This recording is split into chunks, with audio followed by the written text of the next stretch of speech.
I'm your host, sabrinasalvati.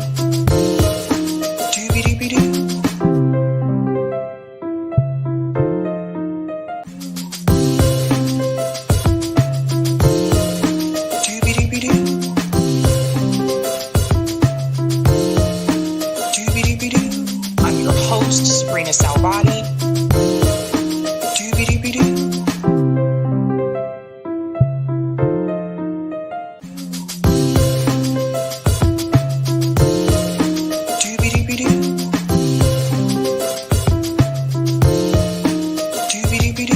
I'm your host, sabrinasalvati. All right. Happy Sunday, guys. Welcome to Sab's podcast. I'm your host, sabrinasalvati. My special guest tonight is Sean Darity. He is running for Congress for District 19, and he's running as a Green. Welcome, Sean. Thank you so much for coming on. Yeah, thank you so much for having me, Sabby. I've been listening to you for a long time. All right. So first and foremost, I want to get into your campaign, and then we're going to dive into this broader picture of what the Green Party is trying to do and how Cornel West is expanding not just his campaign, but the Green Party coalition, so to speak. So I want to bring up your website here. So again, you're running for Congress as the Green for District 19. First and foremost, can you tell everybody a little bit about that district, where it's located, and some of the issues that you're dealing with there? Sure. So California 19 is located, it has 4 counties in it, one of them being Santa Cruz, that's where I live, as well as Santa Clara, Monterey, and SLO. It's all south of San Francisco is what you need to know. It's the Bay Area, lots of tech money. One of the biggest issues we face here is unaffordable housing. Unfortunately, our county has even featured on your show, Sabby, when you've talked about those studies saying what the real minimum wage is in an area. Yeah, I believe you said for us it was about $35 an hour. And let me tell you, most of the jobs around here are not paying that. Okay.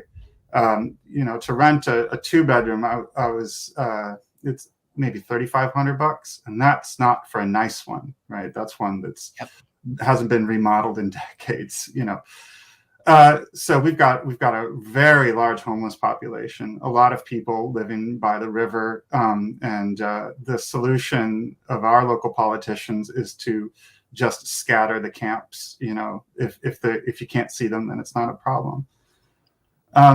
So I'd say that's the biggest problem that you can see when you come here. I can tell you what motivated me to run for office in the first place is that the incumbent, a Democrat, is one of the leading advocates for escalation in Ukraine. Just to give you an idea, earlier this year, there were a handful of congresspeople who signed an open letter to Biden calling for F-16s to be sent to Ukraine. Right. So he really stands out as a warmonger. And a handful of activists and I tried to schedule some time with him while he was in the district, outside of DC, back home. And we couldn't even get 5 minutes with him to talk about our concerns. And that's actually what motivated me to run this campaign. I wanted to bring this issue to the fore, and I wanted to break through the media narrative that it's only MAGA that wants to end this war through diplomacy. And I have to say, I got more support than I was expecting. It's really great, especially from peace activists, but progressives generally, because, remember when progressives were talking about Medicare for all? It's like as the Democrats don't really seem to talk about that anymore. So I think running as a Green provides a great platform to talk about that. And it doesn't ring hollow, I think, when you're running outside of the Democratic Party and you're calling for these things. And finally, yeah, go ahead. Oh, go ahead. Finally, climate is a really big issue for this campaign. We're focusing on how the incumbent takes money from the fossil fuel industry. We highlight his campaign donations and how he's voted in favor of new gas and oil drilling projects. So I think a lot of local climate activists are excited about calling him out on that in the context of an election, getting this in front of voters, because hopefully that will be effective at pushing him away from taking money. He also takes a lot of money from defense contractors, unsurprisingly. Who is the incumbent? Jimmy Panetta. Oh, okay. Jimmy Panetta. So here are some of the issues for Sean's platform. Homes, not bases. I think a lot of us we can all agree on that. Homes, can not bases. Can I just say one thing about that? Homes, not bases, because I think this is really important. The amount of money that we spend on overseas bases, if we weren't spending that money on bases, we could give every homeless person a home, and we could give everybody tuition-free college. Literally, it's almost exactly the same amount of money. So that's the choice that our government is making. That's our priorities. We have the money. Go on. Sorry. That's right. This is why I keep telling people that foreign policy is connected to domestic policy at home. The other one is, of course, a Green New Deal, which actually started with the Green Party. That did not start with AOC and Ed Markey. They took that and they watered it down. Yeah. No new oil and gas. This is a big one. Expand civil rights. Medicare for all, of course. Fight crimes causes. So this is different from what a lot of other people are saying. Other people are saying we need more police or we need more prisons. And as I've said before, that no, you need to actually solve the core problem that's causing a lot of these crimes. I always say it's linked to poverty. And then also end war profits, immigration, democratic economy. This piece right here on immigration, I think people need to hear this. We should welcome people who reach our borders seeking a better life rather than deterring immigration through inhumane border policies. We must address the reasons people flee their home countries by respecting the sovereignty of their nations, supporting climate resilience abroad, and addressing climate emissions at home. We can reduce the number of people needing to find refuge here. Yeah, this is really important. A lot of times people talk about immigration, they have immigration policy, but they don't talk about the reason why so many people are coming here in the first place, which I think you hit the nail on the head there with that. And then this piece here about the elites. True democracy requires that ordinary people, not a handful of elites, control the economy. We must democratize our economy with increased union membership, co-ops, and worker-appointed corporate boards. Congress must support unions unequivocally and must never interfere in contract negotiations or strikes unless requested by the union. Well, I agree with this 100%. Yeah, I mean, that's, in my opinion, that's a good segue into the Green Party and why I'm running as a Green. Because I think the problem that we have in this country is that a handful of elites are in control of everything. And that's why we have these irrational systems that fail all of us. I mean, Medicare for all is a great example. The mainstream narrative is, well, how are you going to pay for that? And of course, people like you and I know it's actually less expensive than the current system. Right. How are you going to pay for that thing that costs half as much, right? So it costs less and everybody would have coverage. Well, why do we have this irrational and inefficient system? Well, profits for the corporations. It's that simple. I feel like most of these problems, the answer is really simple: profits. And so that's why I'm a strong supporter of the Green Party. Sorry if you don't mind. So the Green Party, the reason why I'm interested in the Green Party is that corporate donations aren't allowed. So I, as a candidate, I don't take corporate donations. I also choose not to take large donations from individuals, but nobody in the Green Party takes corporate donations. So I don't feel like that's enough to solve everything, but I think that's a good step. And I used to be a Democrat. I used to believe strongly in the progressive Democrats, Bernie Sanders, the squad. I fought hard for Bernie, both elections, 2016, 2020. I was knocking on doors, making phone calls, donating money, all that. But I came to the conclusion that it doesn't matter if an individual isn't taking corporate donations if ultimately they answer to party leaders that do. I think that's why the squad has failed us.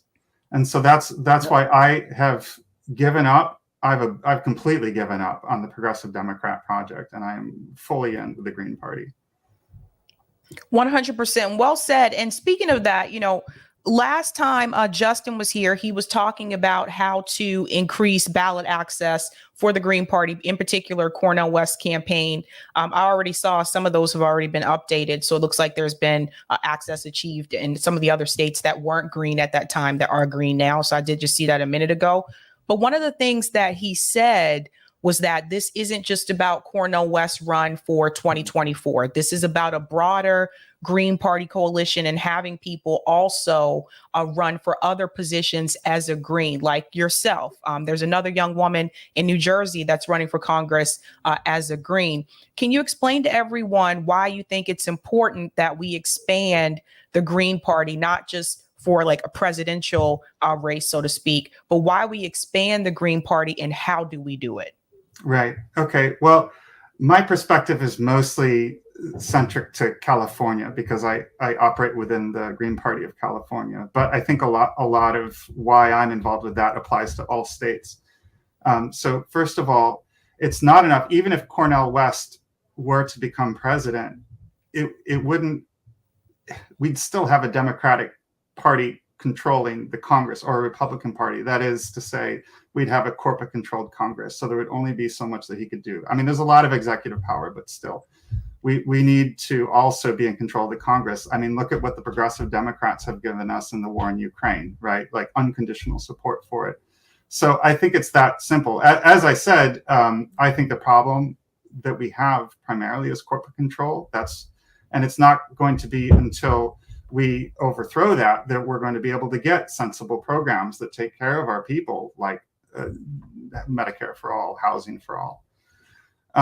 Now, as a member of the Green Party of California, I'm excited about Cornel West because that's helping us reactivate the counties in California. Now, probably a lot of people don't know this. I didn't know this until I actually became a part of the California Party. I'm actually a member of one of the committees. What I found out is that Bernie Sanders almost killed the Green Party in California. Bernie Sanders almost killed our ballot access. And that's because in California, if you have enough registered voters, enough people registered to vote Green in the presidential primary, that keeps you on the ballot. And so that's one of the reasons why I, as a Californian, am very frustrated when I hear people advocate. I'm not going to name online names, but when I hear people who I like advocating for voting in the Democratic primary, presidential primary, and then voting Green in the general, that's no good. That's no good. Not in California. I can't speak to other states, but in California, you need to be registered as a Green when you vote in the primary so that we stay on the ballot the next time around. But what's happening? Go ahead. So I just want to make sure everyone heard that, because I think that's really important. Obviously, different states have really different like rules in reference to like Green Party or third parties in general.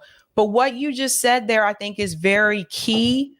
So you're saying that particularly for your state of California, if people vote for a presidential candidate in the Democrat primary, but they're thinking about supporting like someone like Cornel West in the general election, you're saying that particularly in your state, that would be an issue. Right. You will not be helping the Green Party stay on the ballot for the next election cycle. And that's why Bernie Sanders almost killed us in California. So many people switched their registration to Democrat in order to vote for Bernie in the primary in 2016. It almost lost the Green Party its ballot access. We barely hung on. Right, because not everybody that voted for Bernie Sanders was a registered Democrat. So some people switched their registration so that they could support him in the primary. This is very important, Eric. We're going to have to clip this. We're definitely going to have to clip this, because a lot of people are saying that. They said, I'll support, Marianne or RFK in the Dem primary if RFK stays in the Dem primary. I'll talk about that later today. And then when the general election comes around, I'll vote green. But again, this all depends on which state you live in. Right. Yeah, I can't speak to the other states. I only know my own state's law, but that's right. And most people, I think, don't know that. As I said, I didn't. But here's the good news, Sabby. Cornel West is very exciting. I can tell you the committee that I serve on is called the MOC, Membership and Outreach Committee. And so when new people sign up to volunteer for the Green Party of California, I get the email. And then I'm responsible for forwarding that on to the right people in the right county. Okay. And we're getting a lot more of those, a lot more. Part of that is the excitement of the presidential primary, but come on, it's Cornel West. This is very exciting. And another thing that's happening, let me just say that what we're trying to do in California is we're trying to reactivate counties. So in California, we have these county bodies. Each political party does. By law, we have to have these county committees.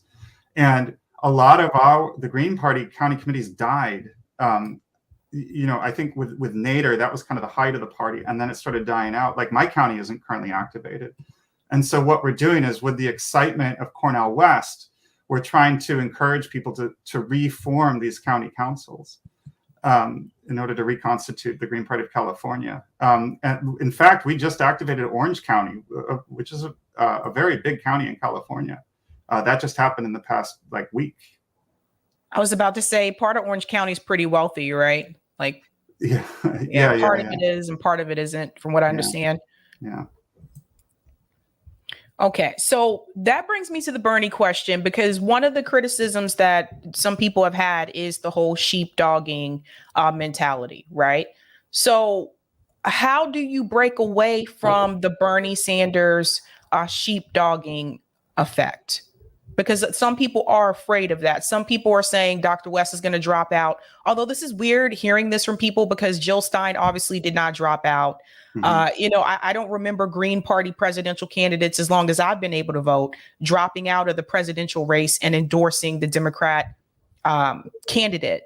But some people are already saying that. They're saying Dr. West is going to drop out and he's going to endorse Joe Biden. And I was like, he's in the general election? He's not in the Democratic primary. How do you prevent that, the Bernie Sanders sheepdogging effect? Well, I can tell you what's worked for me. What broke me away from the progressive Democrats was seeing their hypocrisy. How they claim to care about, say, fighting climate change, but then they go along with the Inflation Reduction Act, which dramatically increased the amount of federal lands available for drilling. I think that's a really good example. So I think we need to, and I think I've been seeing a lot of this online, at least in my own little section of the Twitter sphere, people pointing out this hypocrisy, especially say AOC at that recent climate rally in New York City, right, where she was saying the powers that be are increasing drilling. Who are the powers that be? I think we just need to call out, I think those kind of little clips are really effective when it's accompanied with someone point out, who is the power that be? That is Joe Biden. Have you endorsed Joe Biden? Oh, you have. Yep. So what does that mean? That means you're going to go along with anything ultimately that the party leadership tells you to do. And I think that we need to make the argument I'm trying to make is, as I said earlier, it doesn't matter if the individual doesn't take corporate money, if they're ultimately answering to people who do take corporate money. It's that simple. And I think we also need to, point out these rigged elections. How can you say that the Democrats care about democracy when they rig their elections? They clearly don't. So I guess that's my answer, mostly, is pointing out the hypocrisy. How are you going to convince, or actually anyone running in the Green Party, how are they going to convince progressives or liberals to support diplomacy in Ukraine? Yeah. So I recently put out a statement. If you go to seanforpeace.org and go to the statement section, there's a statement I just put out called "The Left Wants Peace." And what I do there is I look at some survey data. There's a Quincy Institute survey that came out just like a year ago, which showed that, in fact, most Democrats at that time supported diplomacy in Ukraine, even if it meant some territorial concessions. So there's actually a lot of Democrats who currently, or at least a year ago, supported diplomacy. And I can tell you anecdotally from being on the campaign trail, talking to my neighbors, that there are a lot of people who identify on the left, or as Democrats even, who want diplomacy in Ukraine, but they're afraid to say it. I have had multiple people literally say that to me. They're afraid to say it to their friends and family because they believe that that makes them MAGA. And so they don't want to admit to it. That's really weird. Here's that statement from you. I do want to go ahead and bring this up here. It says the left wants peace. Don't believe the media. Progressives support diplomacy in Ukraine. So I think this is important for people to hear. It just sounds like some people are not willing to come out and say it. And then you put this here that they'll be branded as a MAGA sympathizer or a Putin puppet if they say that. And then here's that poll here. Knowing what you know now, what would you say?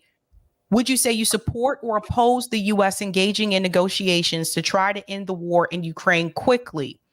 70% of Democrats said they supported it, 59% independent, 54% Republican, 21% Democrat opposed it, 25% independent opposed it, and 30% Republican opposed it. And that was September 2022. Right. So what changed? Well, I don't think much has changed. That's really the argument that I'm making, is that there are still a lot of people who do support diplomacy, but they're not admitting to it. And what I show, the rest of this article, I point at survey data coming out of like CNN and Reuters, and it part of what I'm arguing there is the media is pushing a narrative. Like, look at this one. Look at the question that it asks. Like, how long should we basically stay the course in Ukraine?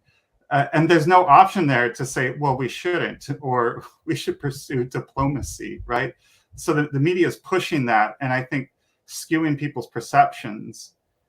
But so they don't really normally ask the question like that first one, where they're actually trying to directly measure the amount of support for diplomacy. So we actually don't really know, because even back then, let me tell you, when that Quincy survey came out, I went into my congressman's office. I printed that out, and I went into my congressman's office and I said to his staff, the media narrative that it's only MAGA that doesn't want this war is false. And look, here's current data. So I don't know that it really has changed in a year, because the media was saying the same thing when that survey came out. We don't know what the situation is now because they're not trying to measure it.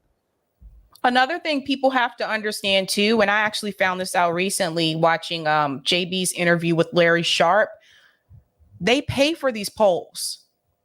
The Democratic Party pays for this poll. The Republican Party pays for this poll.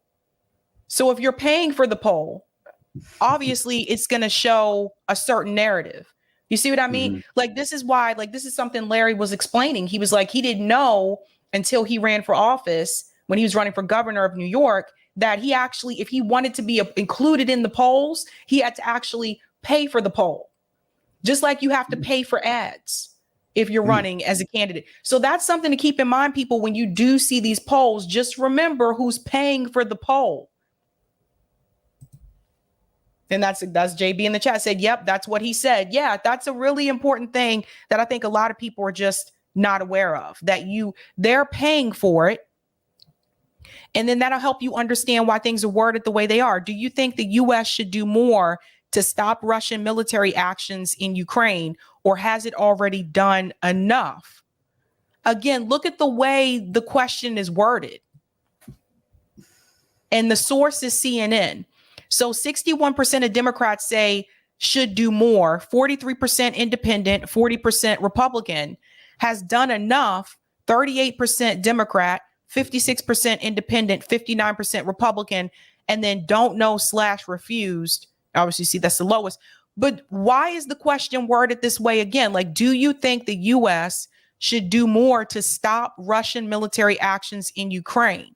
Like, what if more means diplomacy? Like, they don't tell you what more is, but they're pushing you. Like, you're supposed to understand more to be more weapons, right? Like ATACMS missiles or whatever. That's right. Like, why isn't it? Notice none of these questions are ever, do you think there should be peace in Ukraine? Exactly. Yeah, that's right. Do you think the war should end? Do you think there should be a call to end this war? So people have to pay very close attention to the way the questions are worded. If you get this poll, how are you going to answer? Like, if you say has done enough, according to mainstream media narrative, you are a Putin puppet, so to speak, as you would say, Sean, right? Or you're not caring about the Ukrainian people. If you say should do more, that goes along with the narrative that is coming from mainstream outlets like CNN. Yeah, that's right. There's no choice here for the war should just end. There should be a call for peace. That's not an option.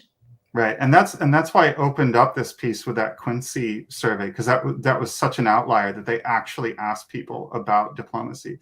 And I mean, I encourage people to go look at it. I have a link to it right under the table. That they asked about diplomacy in a number of different ways. So they were actually trying to understand Americans' attitudes, and it showed Americans overwhelmingly supported it. But but think about something, guys. This question, knowing what you know now, would you say you support or oppose the U.S. engaging in negotiations to try to end the war in Ukraine quickly? It's important. I didn't put it. I don't want to get too wall of text, but actually in that question, they clarify what if the negotiations meant territorial concessions by Ukraine.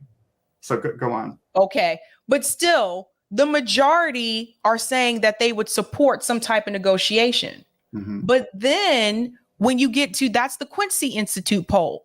But then when you get to this question, which is from CNN, do you think the U.S. should do more to stop Russian? So then it's kind of tricky, because it's like, if you said yes, they should move towards some type of negotiations, which could include some type of settlements for Ukraine or territorial possessions for Ukraine. But then you get to this question, which again, still different poll. But then it's like, how do you answer this based on what you just said from the previous poll? Exactly. Yeah. So this is, I think, a major part of how they're shaping the narrative. So many people, I can tell you, like, people involved with my campaign express frustration and confusion after they hear some story out of the New York Times where it's like, this Republican senator said this about the war, and they say, I feel so confused. Like, why am I agreeing with far-right Republicans? Like, even people on my campaign are susceptible to this, like, because they don't see any progressives. And let's not forget something else I point out in that piece you were just looking at. Remember when the Progressive Caucus put out a letter calling for diplomacy in Ukraine late last year, and that was shut down within 24 hours, right? So any hint that progressives support diplomacy is immediately shut out of the mainstream media. And I think it's really effective. They're really good at manipulating the public. And remember the reason that Pramila Jayapal gave for why she decided to shut down that letter, which Ro Khanna also said, like, he didn't agree with Pramila Jayapal on that. She chose to shut it down because she said, we can't make it look like we are agreeing with the Republican Party. Did she say that? Oh, yeah. Yes. I forgot that. Because I covered that story, and she said the reason why we decided to withdraw it is because we can't be agreeing with the Republicans, what they're saying on the far right. Wow.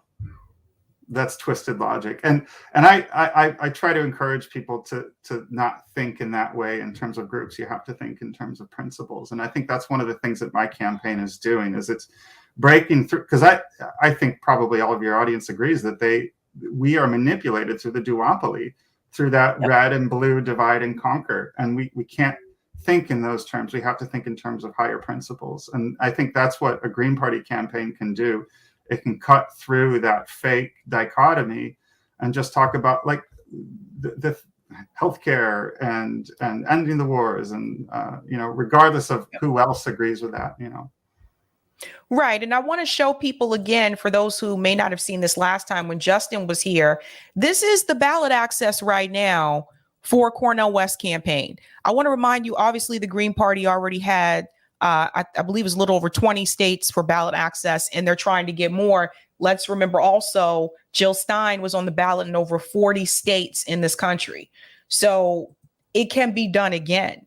But if you look here, like the light green, just want to make sure I say this, light green is achieved, orange is in progress, dark green is ready, and gray is not started. So just look at, for a second, look at the ones that are already achieved. Let's look at all the greens, the light green and the dark green. That's a significant amount. Basically, what you have to pick up, and the orange states are the ones that are in progress. So they're already on the move in the orange states. Basically, what they're going to have to focus on is these gray states, right? So like Minnesota would be huge. They already achieved it in Wisconsin. That's going to be significant. They already achieved it in Michigan. Remember, these are some of those states where, Hillary Clinton struggled, right? So Wisconsin and Michigan. If they can grab Minnesota, Pennsylvania, and if they can grab, Georgia might be harder, but if they can grab Minnesota and Pennsylvania, we could see some type of a change. This is not to say that Cornel West is going to win, but it is to say that there could be some type of significant shakeup here in reference to the duopoly. And then let's remember what Justin said about some of the other states like Massachusetts. For Massachusetts, it's a little bit different. Basically, to vote for green, you just have to register as a green in order to get that ballot access. So Massachusetts is a little bit different. But this is important for people to see, because I want people to understand that this is achievable. You talk about like the Libertarian Party, they're on the ballot in all 50 states. Okay, so this is something. So if Jill Stein was on the ballot in over 40 states, and Jill Stein announced in 2016, not 2015, and Cornel West is already announced now, and the election is next year, I think they could get over 40. Like Jill Stein did. I think they could. Well, and what I'm really hoping, Sabby, is that Cornell can get over 5%, because then we'll be able to get federal funding for campaigns. And let me just tell you, it's really expensive to run a campaign. I mean, just to get on the ballot, I have to spend $4,500. And then if I want to have a statement in the voter guide that's mailed out to everybody's mailboxes before the election, it's going to cost me $15,000. Just to get 250 words in there. So any kind of campaign funding assistance would be huge for a campaign like mine. That's right. All right. Well, Sean, thank you so much for coming on again. Where can people go to support your campaign? Well, go to seanforpeace.org. You can see it on the screen there. And one of the biggest ways that you can help us is go on social media and follow our accounts, because we're just getting the social media accounts started, and I want the follower counts to look better. So that would be a tremendous free way to help. Just we're on Instagram, Twitter, X, and and Facebook. And also, like I said, any little donation could help, because we're trying to raise funds just to get on the ballot right now. Awesome. Thank you so much, Sean, and good luck. Thank you so much, Sabby. Bye. All right, guys. So again, that's just the first step. There are other people that have reached out as well, but that is one of the examples of expanding Cornel West Green Party campaign. Remember what Justin said when he came onto the show. It's not just about Cornel West presidential race. They're also trying to get other candidates to run green for some of those congressional seats as well, and some of those local races. So that is already on the move. So there'll be other people coming on too that have reached out to me as well. But We have more stories that we are going to discuss today, guys. First and foremost, let's give a quick shout out to everyone who is a Sabby patron. What's up, fam? Thank you so much for doing what you do. Shout out to everyone who is a Sabby patron. Thank you so much for your support. If you're interested in being a Sabby patron, I have 5 categories: Ultimate, Sabinators, Sabsters. There's also Sabbies, and there's members. All of their names are listed here, and you can also see their names scrolling across the bottom of the screen there on the ticker. Thank you, guys. Thank you. Okay, guys. Pretty interesting stories to discuss today. For Sundays, I try to keep it kind of light. I try not to hit you with like hard, heavy stories, so to speak. Try to keep it a little bit light. But this one story, this next one that we're going to is actually kind of personal to me because I was still employed there at the time that all this started. And I got some things to say. But first and foremost, let's go ahead and show that thumbnail so you'll see what else we're going to discuss as well. All right, ladies and gentlemen, tonight we are discussing RFK Jr. Libertarian chants. This story came my way yesterday. I think you might be surprised to hear the news about this. I kind of predicted that this would happen, but we're going to get into all of that and what that would look like. We just talked about Cornel West Green Party expansion with Sean. He was here to talk about his race as well and expanding that Green Party coalition. We're also going to discuss Professor Wolff inequality. If you are not among the wealthy, which most of you watching me are not, I'm pretty sure, you're definitely going to want to stay tuned for that story. I'm going to show you a little bit about wealth disparities in this country. And we got a couple of graphs to look at as well that I think will have you floored. And last but not least, we are also going to discuss Ibram Kendi outed. Yikes. We're going to get into that story right now. It is something. So let's get into that. Thank you so much for the super chat, Roger. You guys are left of progressive Dems push national health care. You should contact the Green Party, Roger, and tell them that. Seriously. They welcome input. All right. Dr. Ibram Kendi. Many of you may have heard of him because he's written books about what it means to be anti-racist. I knew about Dr. Kendi when I was employed at Boston University. So for those of you who are newer to me and were not aware, when I was employed at Boston University, Dr. Kendi was a professor at BU. One of the things that Dr. Kendi decided to do is that he decided to start a center at BU called the Anti-Racist Center. What you have to understand is that this came about after the George Floyd protest. All right. So in the wake of the George Floyd protest, there was a town hall that we had at BU. It was a virtual town hall hosted by the president of Boston University. And Ibram Kendi was a part of that. So he was a part of the push for it. So there's a lot I have to say here, and I'm going to try to say this in the nicest way possible, but I got some things to say.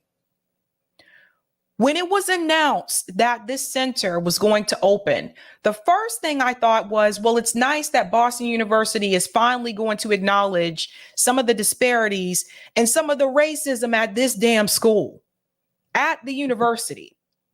A lot of those things were talked about during that virtual town hall that we had at BU. So there was a lot said. There were students that spoke up, previous students, there were staff members, there were professors, all talking about their experiences.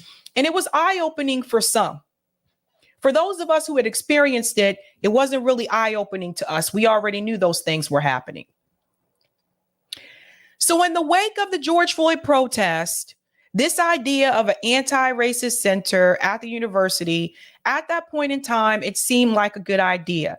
But then came the question of funding. And this is when I thought that shit would hit the fan.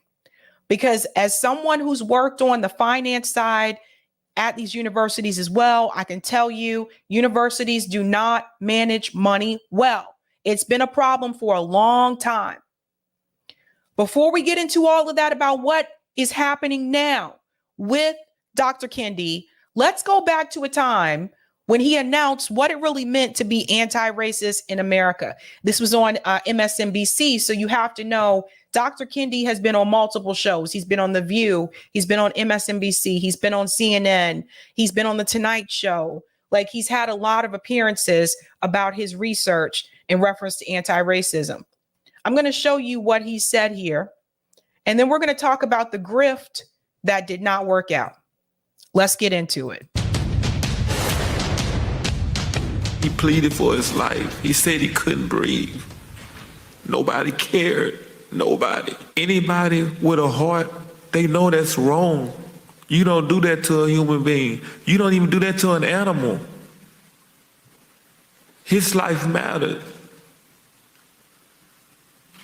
All our lives matter. Black lives matter. Again, all we ask is that people consider what's been taken from and then asked of this American family in the space of 16 days.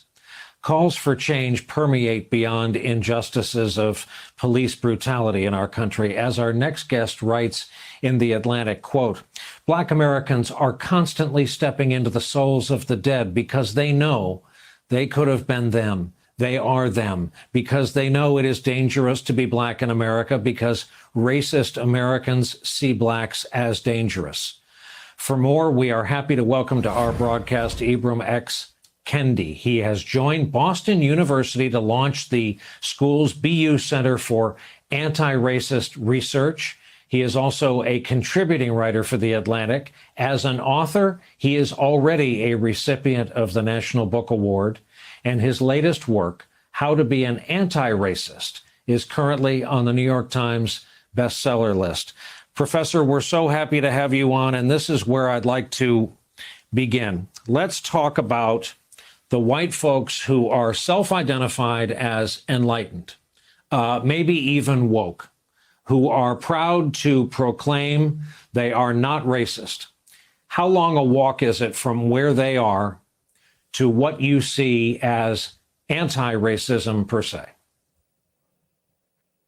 Well, I think that in their minds, they are already anti-racist, but what's actually the case is by self-identifying as not racist, they're self-identifying in the way slaveholders self-identified themselves as not racist. Segregationists argued that they were not racist. Even Donald Trump says he's the least racist person anywhere in the world. And so the construct of not racist has historically been people, when they're challenged with being racist, they respond, I'm not racist. That's all it's really ever meant. That's all its utility has ever been. But there's a very clear sense of what it means to be anti-racist. People who are anti-racist believe the racial groups are equals. People who are anti-racist are striving for policy that leads to equity and justice. So here's the thing. He wrote a book about this. What he just said right there, you guys get it. But here's the problem. Did he need to have an entire center at a university to tell you what he just told you? These were some of the questions that people had. These were some of the questions that I had. I actually reached out to Professor Kendi 2 years ago. Or it was 2 years ago now. It's been 2 years ago, a year and a half ago, and invited him onto the show for this discussion. He did not respond. He did not respond, although my show was a lot smaller back then. So it's not like I took it personally or anything. I was just like, well, it's a smaller show, whatever. And he was going on to these larger shows. But a lot of money was raised for this center. There were people hired in pretty high level positions to work at that center. And when you have people that have high level positions, obviously that comes with a pretty high salary. Now, all of this money $43 million for this center that apparently did not really produce anything. And so now they've had to do a lot of layoffs. People, I got to tell you, having worked in higher ed for a long time, this is not something that's unusual. And I continue to say this till this day. Universities do not use money in the proper way. I'll give you an example. The president of Boston University makes over $2 million a year. I think he took a little bit of a cut during the pandemic to help prevent some of the layoffs that were going to happen. But why is a university president being paid $2 million a year to begin with in the first place when the university already pays for their housing? The house that the president stays in is paid for by the school. He doesn't pay a mortgage. So I've watched them do these things. I've watched them spend thousands and thousands of dollars to have gold elevator doors. You don't need gold elevator doors. Meanwhile, the things that do need funding are overlooked. They're pushed to the bottom of the list, or they have these excuses. We can't give out more scholarships because we just don't have the money. But they do have the money. They use it in the wrong places. And I've seen it with every school that I've worked at. So Dr. Kendi has come under fire, and rightfully so. For the past couple of years, many people have called him a grifter. They said he grifted off of the George Floyd murders. I can't deny that. I can't deny it. That's, again, the Anti-Racist Center came about because of the George Floyd protests.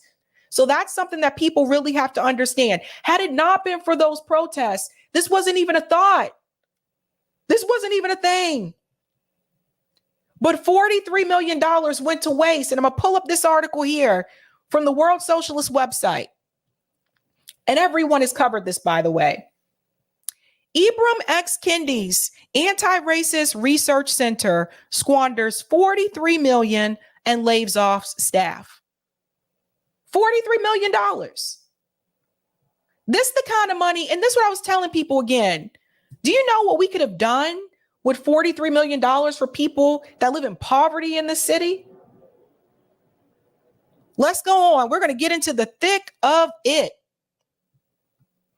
Boston University announced that it would open an inquiry into Ibram Kendi's Center for Anti-Racist Research after Kendi last week laid off most of its staff.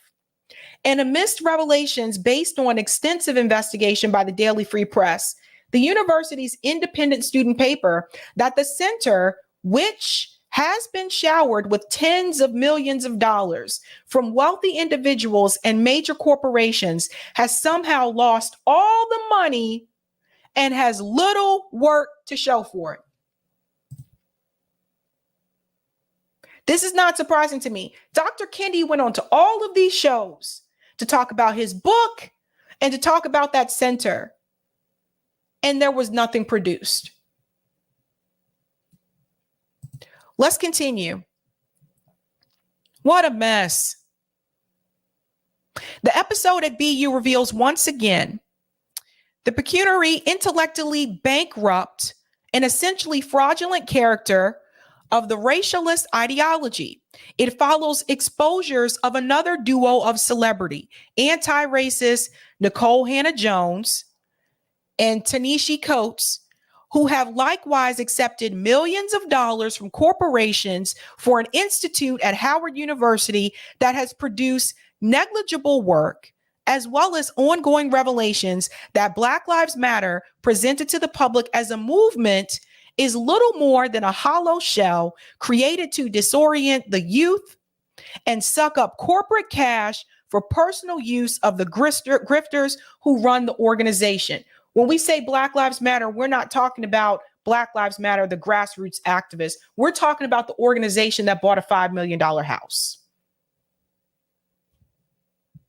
All of these things can be done without you asking for millions of dollars. You can educate the people about what it means to be anti-racist without asking for $43 million. Let's keep it real, people. That's what grassroots people do. Those of us who are organizers like myself, I don't have millions of dollars. When we do mutual aid, are we asking for millions of dollars? No, You can teach this stuff to people without that type of money coming in.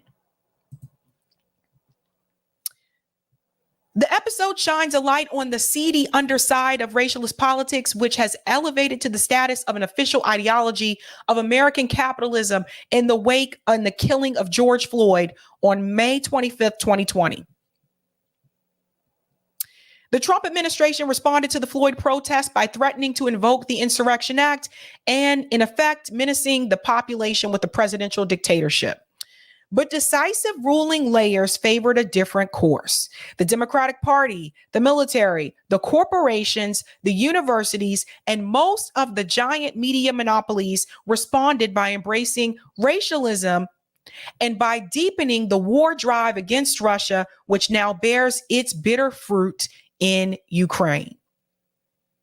Emblazoned across platforms, ranging from beer commercials to professional basketball courts to streaming media, Black Lives Matter.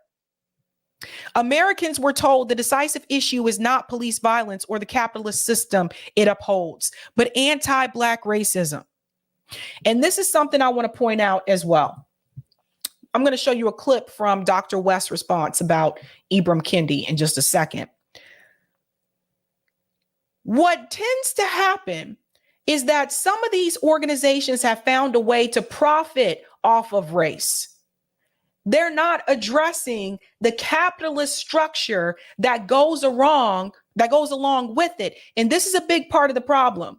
So Black Lives Matter, the organization, not the activists on the ground, but the organization found that it was profitable to talk about race and Black Lives Matter.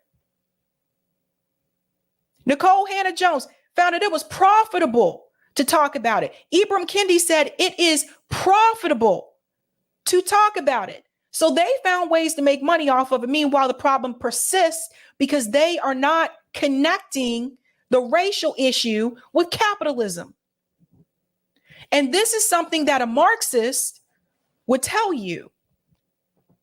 And I started to make this connection myself. How is it all these people who are saying we got these issues with police brutality, we have this issue with race in this country, but all these same people are still supporting Democrats?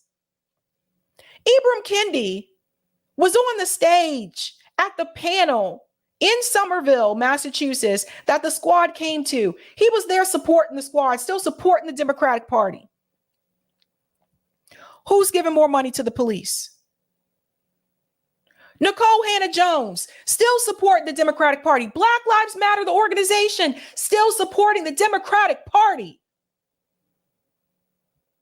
So if you are serious about addressing police brutality and addressing the racial issues in this country, why would you be supporting a political party that actually gives money to and approves legislation for the oppressor instead of those who are oppressed? You see, that's how you know these people weren't real. Because real grassroots organizations, they're not connected to a political party. The people on the ground doing the damn work, they're not telling you to join the Democratic Party. They're not up there saying, yes, let's applaud the squad, which Kendi was doing. These people voted for increasing police budgets. Let's go on. Let's get back to the center. It was in this immediate context of summer 2020 that Kendi was gifted the Center for Anti-Racist Research at BU. Indeed, the center was announced just 10 days after Floyd's killing. What I tell you, I told you guys, I remember this. With protests still ongoing, Jack Dorsey, the billionaire founder of Twitter, handed over $10 million. Major corporations followed suit, and soon Kendi found himself sitting on a mountain of cash. But what were Kendi's qualifications? He was the author of 2 books that had been heavily promoted in the media, Stamped from the Beginning and How to Be Anti-Racist. The former, very much like the 1619 Project, argues that racism is an immutable feature of American society stretching back to the Enlightenment, which the author views to be a racist conspiracy. The latter falls into a scrapable self-help genre, and reliably lucrative branch of American publishing. So ideally, what you have are people who wrote books, and all of a sudden they're seen as an expert on this issue. The fact that the university were willing to just hand over an entire center to someone who simply wrote a book, that was questionable. And you have to think about the timing. It's not like this center started before the George Floyd protests. It started because of it. So essentially what you had with Ibram Kendi was an academic version of Shaun King. Shaun King, who also found a way to profit off of Black death, police brutality against Black people, and Black pain. People have realized that this has become a lucrative business. And the problem with the racial issues in this country have not been solved through all this cash that has been thrown their way. The problem still exists because they never made the connection to racism and capitalism in this country. And if you cannot make the connection, then you are refusing to admit that the system itself that is problematic is not just the system of race and systemic racism, but the problem itself comes directly from capitalism. Without capitalism, there is no systemic racism. They don't talk about that. Let's continue. Like all such books, Kendi argues that racism is essentially an individual matter. If white people of good conscience take certain steps, including, of course, purchasing his books, only then they can move towards casting off their inner racism, which, like repentant sinners at a camp revival, they must first admit. In Kendi's view of things, the very worst type of white person is the sort that does not see her or himself as racist. So let's talk about something for a second. It almost kind of reminds me of AA, right? When people go to AA, what do they tell them? First, you have to acknowledge that you are an alcoholic.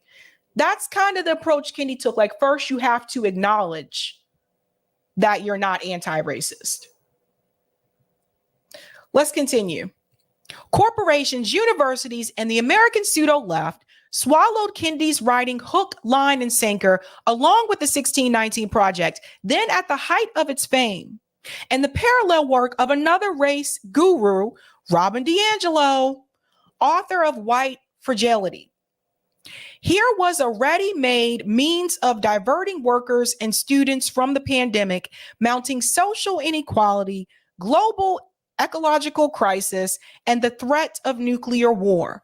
All that matters is race. Race yesterday, race today, race forever. On this basis, Kendi was handed his very own center. And after just 3 years, it has all fallen apart.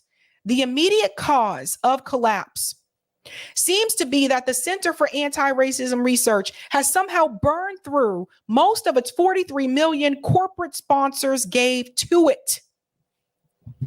Now we got to bring back the corporate issue. Corporate sponsors. Same mistake Black Lives Matter organization made. Corporate sponsors taking sponsorships from Cadillac, taking sponsorships from Twitter.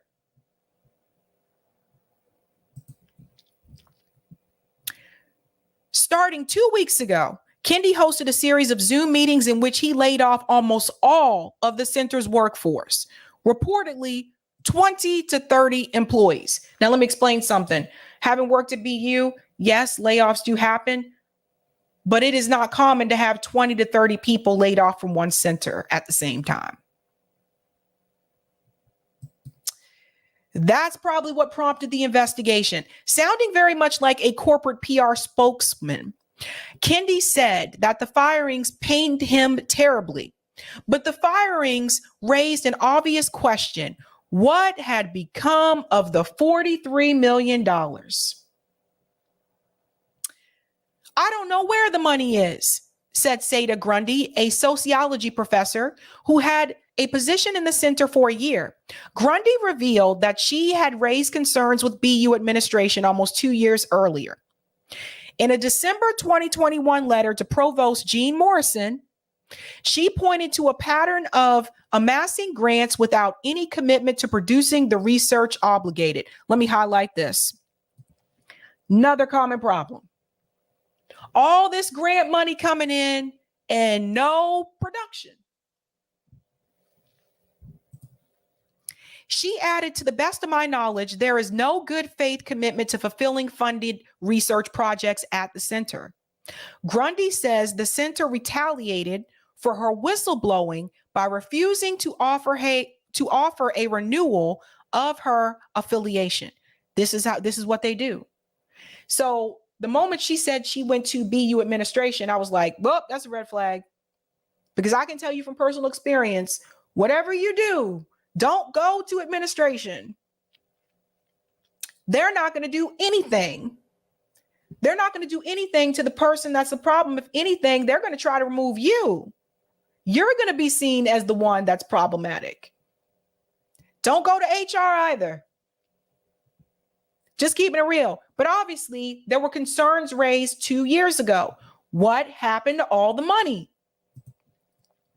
Another faculty member affiliated with the center, political scientist Spencer Piston, told BU Student Paper that it has been a colossal waste of millions of dollars. It's pretty hard for me to imagine they blew through $30 million in 2 years. That's coming from Philip Copeland, also a professor at BU School of Social Work. There's been a lack of transparency about how much money comes in and how it's spent from the beginning, which comports with a larger culture of secrecy. And that's across the board, bruh. That's not just this center. That's across the board. All this money coming in, nobody checking up on the funding to see like, okay, this department received $20 million in grants. What has this department produced since they received that grant money? Nobody. This stuff goes unchecked. People do this all the time. Money just blowing through the wind. According to the Boston Globe, current and former employees of the center have described a dysfunctional work environment that made it difficult to achieve the center's lofty goals. An anonymous manager recently laid off by Kendi told the Daily Free Press that the work of the institute was subordinate to Kendi's persona. It was mostly about him rather than the work. Copeland, who recently resigned from the center, said that it was just being mismanaged on a really fundamental level. Let's talk about it being about him and not about the work. This is another thing that happens oftentimes at these universities. You have some of these faculty members that have big ego, boo. Really big egos. And instead of it being about the work that the department is trying to produce, they make it all about them. What's going to make them look good? What's going to grant them another spot on The View? What's going to give them another spot on CNN? Ego, ego, ego. Copeland also explained that Kendi was inaccessible. As a matter of fact, when Kendi appeared at BU to announce the layoffs, he was returning from an extended leave of absence. What work Kendi was on leave for is unclear. But during his hiatus from his academic duties, he had been quite busy making money away from the university. Kendi had completed a number of personal projects since 2020, including a graphic novel focused on the history of racist ideas, a podcast called Be Anti-Racist, and a 5-episode TV show scheduled to debut Wednesday on ESPN+. You see how this works, people? One suspects that with demands like these, Kendi has very little time to teach classes at BU's history department, of which he is listed as a member. BU inquiry appears to be an effort at damage control. It was announced publicly, according to the Globe, only hours after reporters approached the university administration with extensive questions about the center's operations. Indeed, the suggestion of corruption at the Center for Anti-Racism Research and its failure to produce substantial work are as damaging to the university administration as they are to Kendi. This was perhaps the most high-profile initiative undertaken by BU in recent years. While university administrators have been promoting Kendi and his center since its founding in 2020, over the same period, they have forced custodial staff to work through the pandemic, impose hundreds of layoffs on faculty and staff, and have continued to demand as much as $60,000 in tuition per undergraduate student. So I want to ask you a question here. If the university was this passionate about anti-racism, why is it that the university continues to dismiss racist incidents and racist claims that happen at the university that are reported by students and staff and faculty? Why is that? It's easier just to say, here's this center for you. Go over there and do this thing. But you have to look at the actions that are actually happening with the administration when these incidents are reported. And I can tell you from my own experience, they really don't give a damn. This is all for optics. Again, like I said, this came about during the George Floyd protests. That's the only reason why that center exists in the first damn place. And having an anti-racist center didn't force Boston University to overlook or to stop overlooking their own bias. It didn't force the university to stop looking at their own bias when it came to admission. And I've been on admission committees, so I know. It didn't force the university to stop overlooking their own bias when it came to faculty searches, hiring certain faculty members in different departments. It wasn't serious. It wasn't serious. I can tell you some of the questions that were asked during that virtual town hall and some of the answers that Bob Brown gave to those questions. Bob Brown's the president of BU. That right there just told you they weren't really trying to change anything. They were trying to throw money at something and say, well, you guys got this thing over there. They'll deal with it. To someone they barely knew. Barely knew. Where'd all that money go? So Kendi did respond. Oh, let me mention this part first. This piece right here. There is nothing left-wing, much less radical or oppositional about figures Kendi, Hannah Jones, and Coates. They decry institutional racism, but have been handed millions upon millions of dollars by numerous institutions of American capitalism through book contracts, corporate foundation grants, hefty lecture fees, and academic sinecures.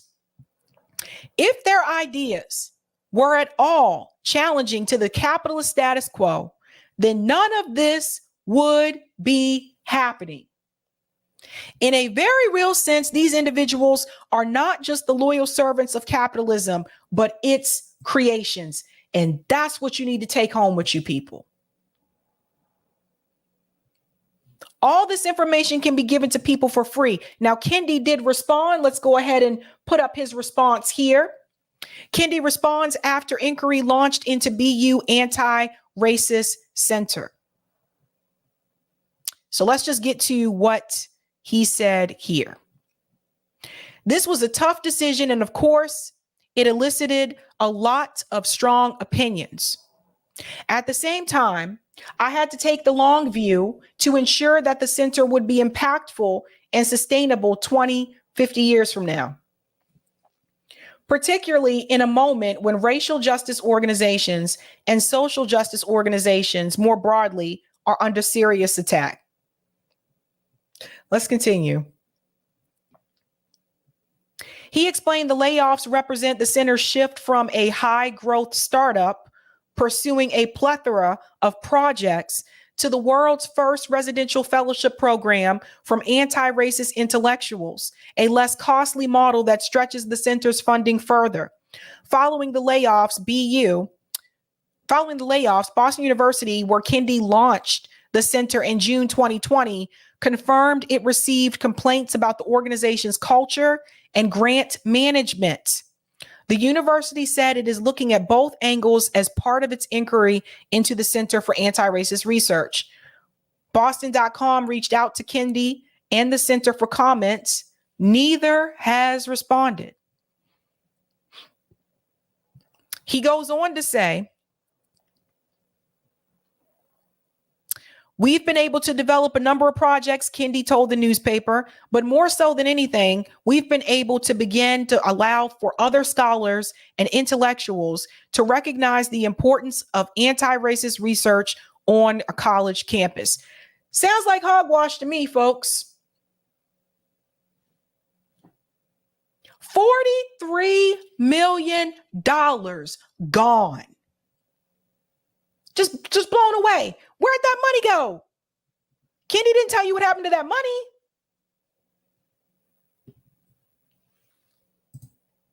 It's just, this is so vague. This is so vague. Anyone can be doing research on anything now. People just throw millions at the, let me tell you what really happened here. He saw a way to make a lot of money off of the George Floyd protests. This is not to say he doesn't care about racism in this country. I'm sure he does. But he also cared about finding a way to profit off of it. You don't blow through $43 million in 3 years, boo, as particularly at a university. He says it operated like a startup. This is not a startup. This is a university. This is an academic institution, which you knew a lot about because you were already a professor at the school. Cornel West responded to this. I want you to hear what Cornel West had to say about Ibram Kendi.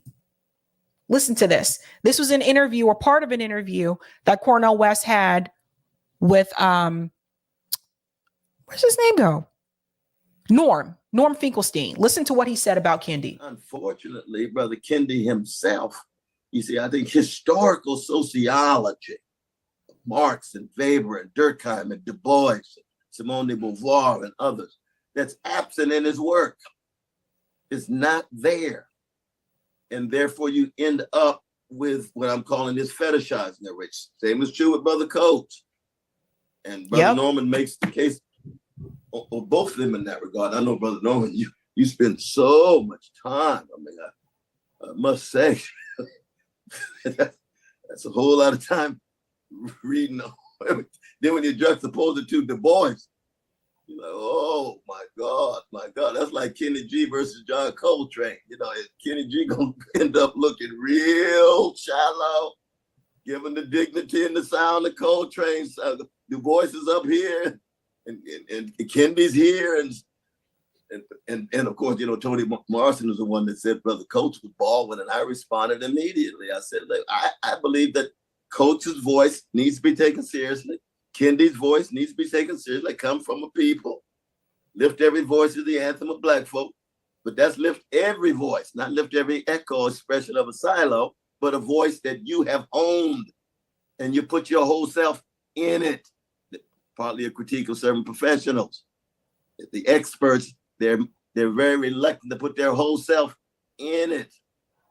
But if you put your whole self in it, what does that mean? Then you can never make a claim that Black folk don't have, what was the formulation? He said Black folk don't have any, you can't be critical of them, or Black folk don't have any deficiencies. Yep. Everybody who makes it in the space and time through their mama's womb or through cesarean section is a cracked vessel. They got a whole lot of work to be done. They got a whole lot of maturity to undergo. Shakespeare says rightness is all. That's what he means. Nobody's born right. You got to undergo unbelievable discipline and contestation and self-criticism in order to find your voice. As an intellectual, a human being, a musician or whatever. And so my context is just very different than Brother Kendi. But Kendi is like Coach. They are very much signs and symptoms of a culture that evolves around the reifying and the fetishizing of categories like race. Now it generates tremendous monetary gain because so much of it is market driven anyway. Commodification is just ubiquitous. It's like Lukash's commodification and reification on steroids. It's everywhere. It saturates every nook and cranny. So you can come up with impoverished discourses and be highly rewarded financially and monetarily and so forth. But you got to go back to Du Bois and back to Marx and back to Weber. Yep. Why? Because you want to be a truth teller and you want to be a justice seeker. That's a very different thing than being a professional success. Preach. And that's a big part of what's missing. That's a big part of what's missing. Like I told you guys before, like how you gonna, you can't just talk about like, yes, racism is an issue. Yes, that is something that needs to be discussed. We have a problem with that in this country, but not just this country, a lot of countries around the world.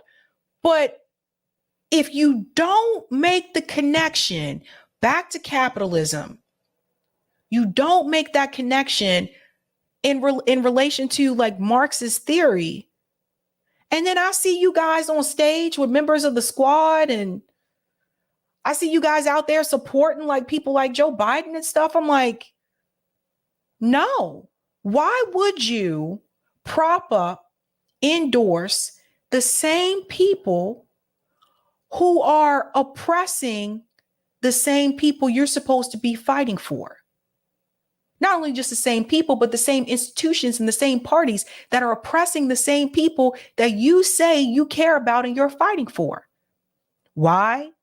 Because if you go that whole route, that whole 360 route, and you include all of that, it's not as profitable. If you're focused on just trying to make the money off these projects, which it seems like Kendi has been focused on that, you missed the whole plot, bud. I knew that center was going to be a waste of money. I knew it because I know how they waste money. I've been through that before. MIT was a little bit more disciplined, but that's because there's a science and math and they have to produce something, right? Like they have patents. But with BU, I watched them just blow through money, man. And nobody knows. Nobody knows where the money went. So if Dr. Kendi really cared about teaching people to be anti-racist, first of all, you don't need $43 million to do that. And two, you just laid off all those people because you blew through the money and you didn't produce anything. And three, what did the woman say in the article? It was about him, not about the work. Ego. I invited him on for interview. He did not want to, apparently. And here we are. It was 2 years ago when I invited him on for that interview. Here we are. So that's that. Let me go to some of the comments in the chat. We got to be careful, guys. You got to be careful. Some people, they'll come across and they sound like they're saying a really good thing. But then what I tell you, like, look at the money. Again, where's the money going? What's happening?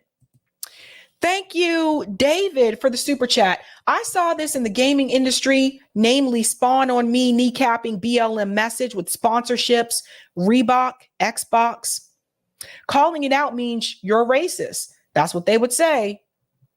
JB says this individualizes anti-racism instead of attacking it as a systemic issue. Both should happen and address how capitalism is the gas that fuels the car of racism. Exactly. Thank you for the super sticker, Frank. Thank you for the super sticker, Gina.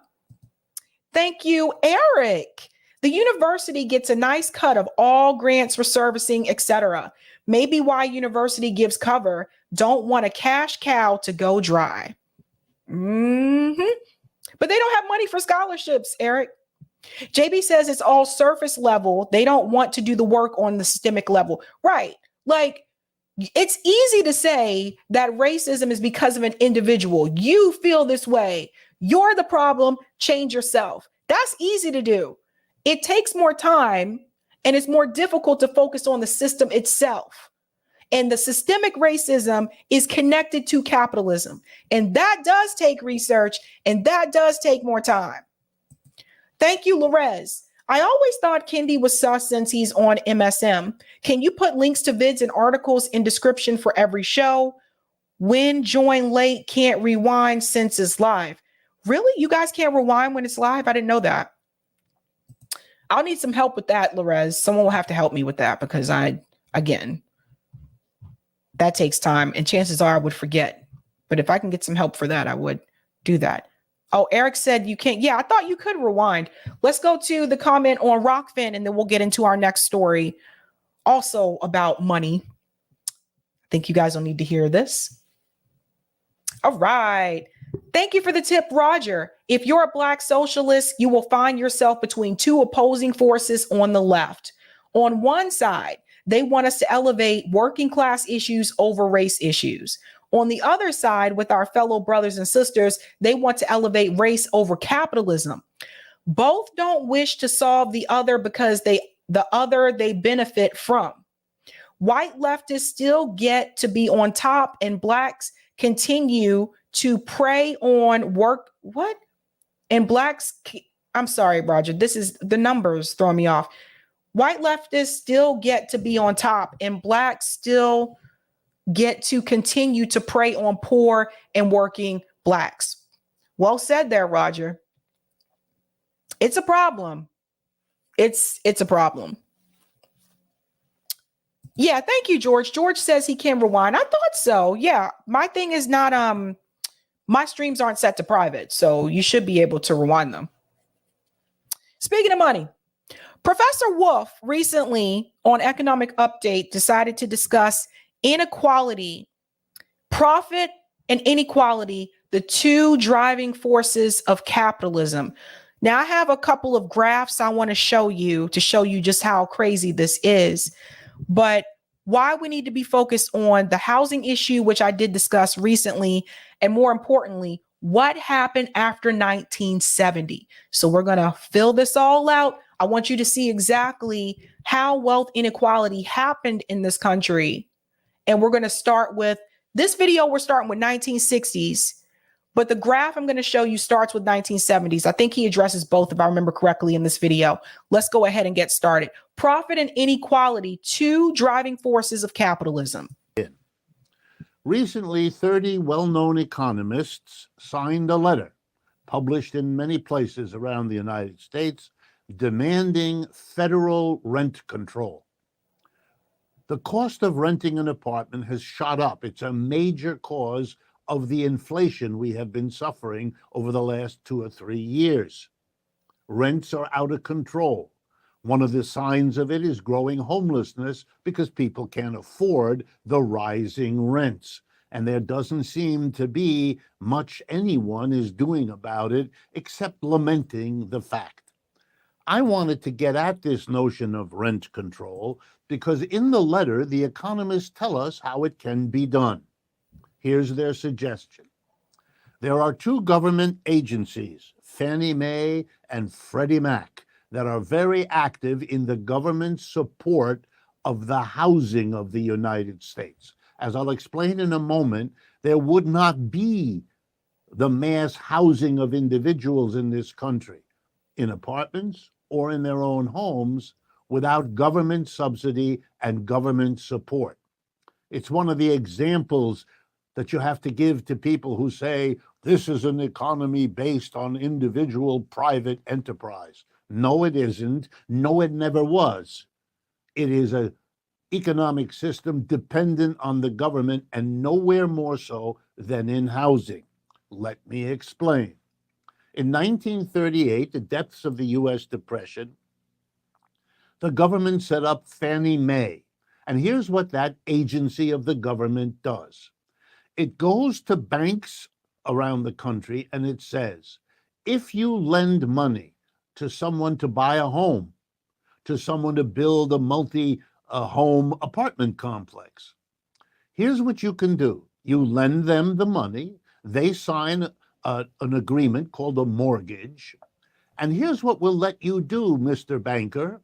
We'll let you turn around and sell that mortgage to us, a government agency.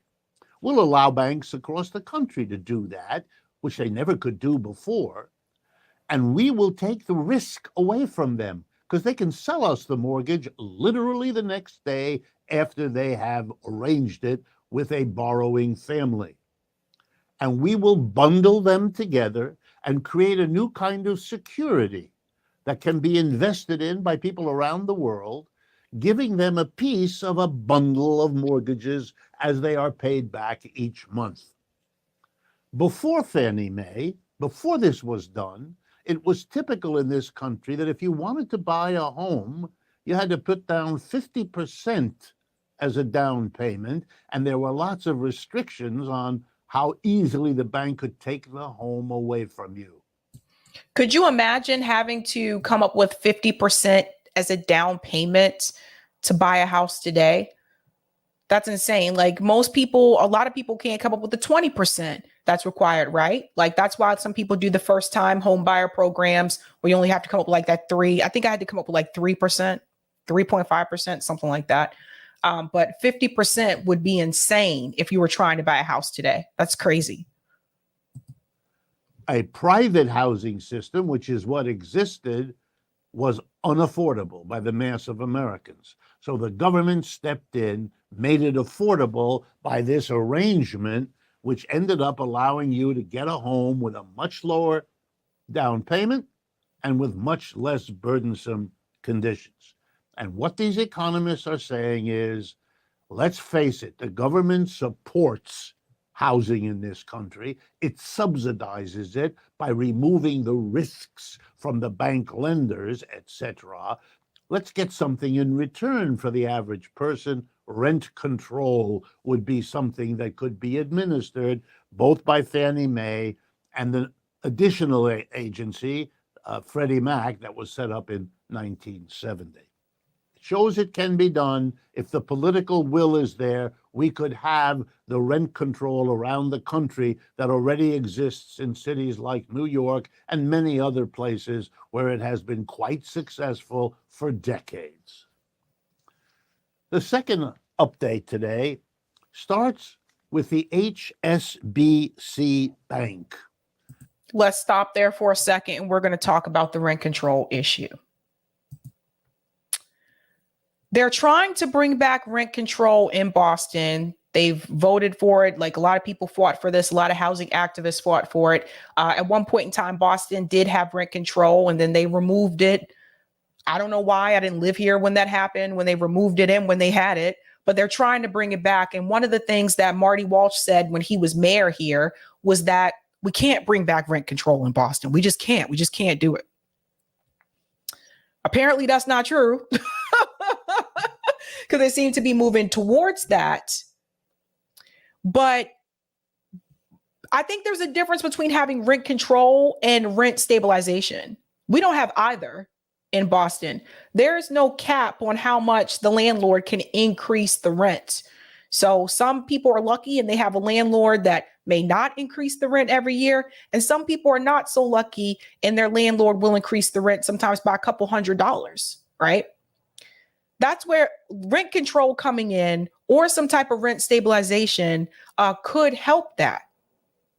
But again, we live in a capitalist system. We live in a system where people want to make profit.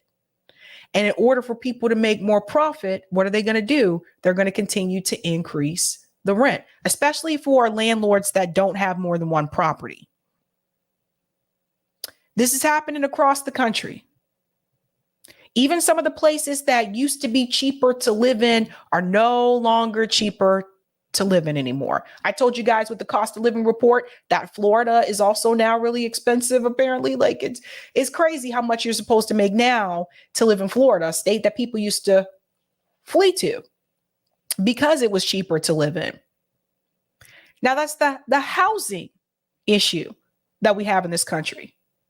Now we're going to fast forward with, because I think I'm done with this part here. Yeah, that's the part about, that's when he gets into foreign policy. Now we're going to dive into the cost of living, this part of the video where he talks about what wages actually are. We're going to get into what your true wage really is. Now, this would account for inflation, etc.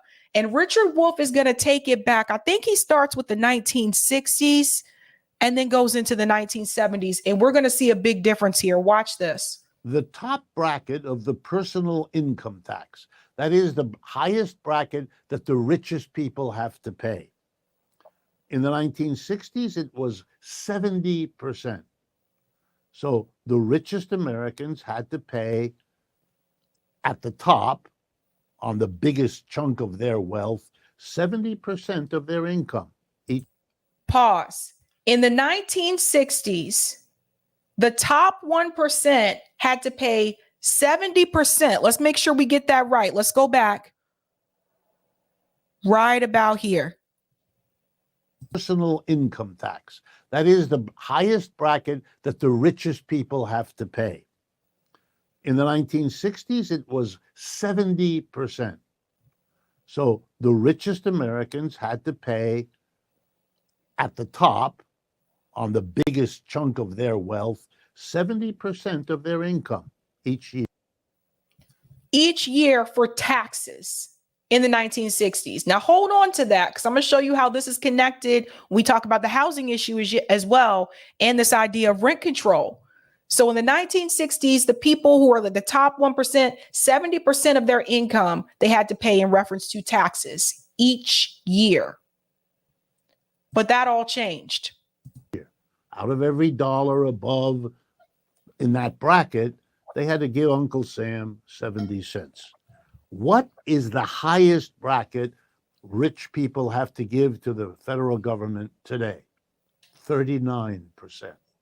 Please understand, from the 60s to now, the richest people's income tax dropped from 70 to 39%. Today, those people in that same income bracket only have to pay 39% of their income in reference to taxes. So that's a big difference. It's not like it went from 70% to 60%. We're talking 70% to 39%. There have been a multitude of tax breaks that have been given to people, particularly in that income bracket. And there's also tax loopholes too, like people have offshore accounts, etc. But that should have never happened. And I'm going to show you why in just a second. So hold on to that piece. All right. What share of the government's revenue, federal government, Washington, came from taxes on corporate profits? In the 1960s, that rate was twice what it is today. Today, the federal government's revenue from taxing corporations is 6% of the total revenue the government gets. The rest of it is basically paid by individuals. Wow. 6%. And this is because there have been so many breaks that have been given to corporations. This happened before Trump, before Obama. Remember, he went all the way back to the 1960s. So these corporations are not paying their fair of taxes, their fair share of taxes. Now, you make the connection between the corporations not paying their fair share of taxes, the corporations owning both of these political parties, the Republican Party and the Democratic Party, having politicians in DC to basically do their bidding when it comes to legislation. This is why I say they usually only pass things that have some type of corporate interest.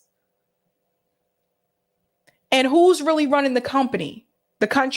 Who's really running the country? It's the corporations. If the corporations are only paying 6% of their tax share to the federal government, and the corporation own the Republican Party and the Democratic Party, And they have politicians in DC voting on legislation to benefit their interest. The corporations own the country. So when we go to the housing issue that he was just talking about, people fighting for rent control, some type of rent stability in some way, shape, or form in this country, or people not being able to afford to pay rent because it's too high now. Who owns real estate? It's not people like me and you. So it's all controlled. It's all controlled. And more specifically with the housing situation, what we talked about before on the show, you have to remember in the '08 housing crisis, after that, BlackRock bought up those homes that were foreclosed. They renovated those homes, increased the price, and sold them to people who had the money to pay cash outright. And that continues till this day. So there shouldn't be this. We should have some type of law in place that prevents companies like BlackRock or Vanguard Group from coming in and buying single family homes or other types of real estate. Because what happens is it makes it harder for the average American to be able to afford the rent, number one, or a single family home. There's no law in this country against that. That's why they continue to do it. Let's continue a little bit more here, and then I'm going to show you that graph. What a shift from taxing corporations to individuals, and from taxing the richest individuals to, you guessed it, you and me. And that's why we have enormous inequality. But one more reason. Let's pause here. They basically took the burden from the 1960s. They took the burden from the corporations who had the money to pay those things, and they put the burden on you and me. What happened to wages between the 1960s and today? The answer is they went nowhere. It's really important to understand that if you adjust the wages Americans got for the prices they have to pay to get what economists call the real wage, what you can afford to buy with the wages you get, the real wage in this country has stagnated for 50 years. Yep. It has gone nowhere. When you adjust for prices, the average wage in the United States today is very little different from what it was, say, in 1978. Hold that year, 1978. Let's remember that. So it is now 2023, and Richard Wolff is telling you that the wages that you're making today is very little different from what the wages were in 1978. Now, when we say this again, we're talking about the actual wage. By actual wage, I mean that's adjusting for the prices, that's adjusting for inflation. So some of these graphs that you probably have seen before, I know some of the ones I've seen before, that's not the real wage because they're not adjusting for the prices and inflation. That is absolutely insane that we live in a country today, and I want more people to hear about this so you know who your real enemy is. Decades ago, we're talking multiple decades ago, and people are still making the same wage that they were in 1978.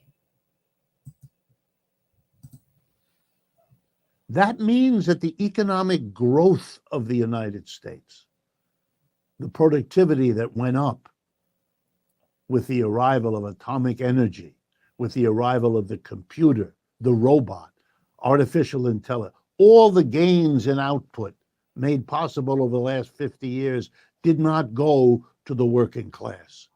They went to the ruling class. And I'm going to show you that right now. When he talks about the gains, about the technology, when he talks about like the industrial, let me show you. We're going to go to that now. I'm going to show you who made the money. You're going to watch this video. Let me make sure the volume is off because I can't see any of this. I'm just gonna make this smaller so I can see what's what. Okay, there we go, full screen. We're gonna watch this video that was on TikTok. And we're gonna pause here and there because I'm gonna show you, we're gonna start with 1981. Then I'm gonna show you another graph where we go back to the 70s. We're gonna start 1981 at the very beginning of Reaganomics. And I wanna show you, we're gonna show you who made the money. All the productivity that happened in this country, we're going to show you where that money went. Now, the red line here is the top 1%. 0.01%. Green is 1%. Yellow is GDP per capita. The blue line here is the middle 40%. And the purple line at the bottom is everybody that's that bottom 50%. Watch this. Okay. Reaganomics begin. That's where we're starting. Watch the top 0.01% continue to grow. Watch. Woo! You see that big jump right there? 1984. Boom.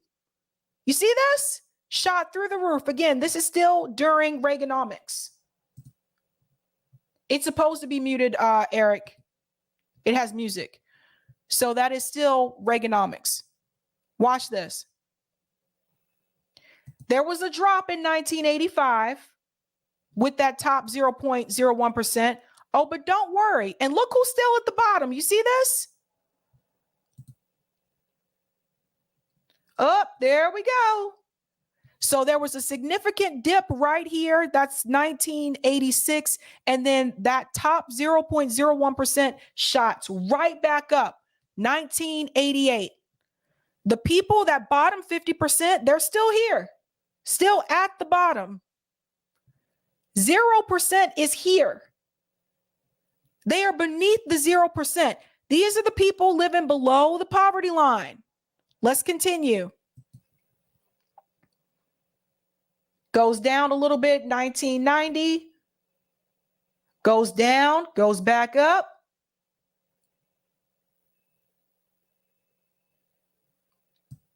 Let me pause here. Now we're getting to the tech boom. Watch what happens once again. You'll see who's making the gains. So there's the tech boom. They're still shooting up, still shooting up. 1999, 2000, 2001, going down, going up a little bit more. Housing bubble. Yep. So now we're in the housing bubble right here. And look at what happened, folks.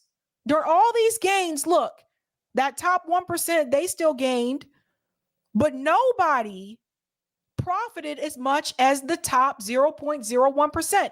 Everybody else is still here. Look at the people at the bottom 50%. They still never made it to 50%.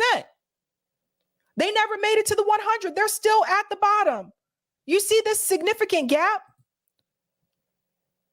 And it continues. Housing bubble. Global financial crisis. 2010. 2011, they dipped down. So what I want to show you, even when we had the global financial housing crisis in 2010, notice that top 0.01% still continued to climb just even a little bit. They dropped a little bit, but then they shot right back up. This is what they do. They continue to do that by exploiting all the rest of us.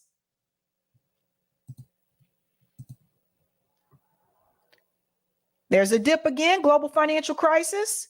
Okay, so what that shows you is that those are the people who have made the gains, but more importantly, they've done so by exploiting the rest of us. Now, I'm going to show you wage stagnation in 3 different charts to show you a different view of this. Now, this goes into, we're going to talk about America's pay. Let's just go to the charts. This is the first one. The U.S. middle class had 17,867 less income in 2007 because of the growth of inequality since 1979. So we're going back to this time again. Look at this. Household income on the broad middle class, actual and projected, assuming no growth in inequality, 1979 to 2011. So if you look here, this dotted blue line here, and then you have the pale, this is like a light blue line that says actual income. We are going to compare the two.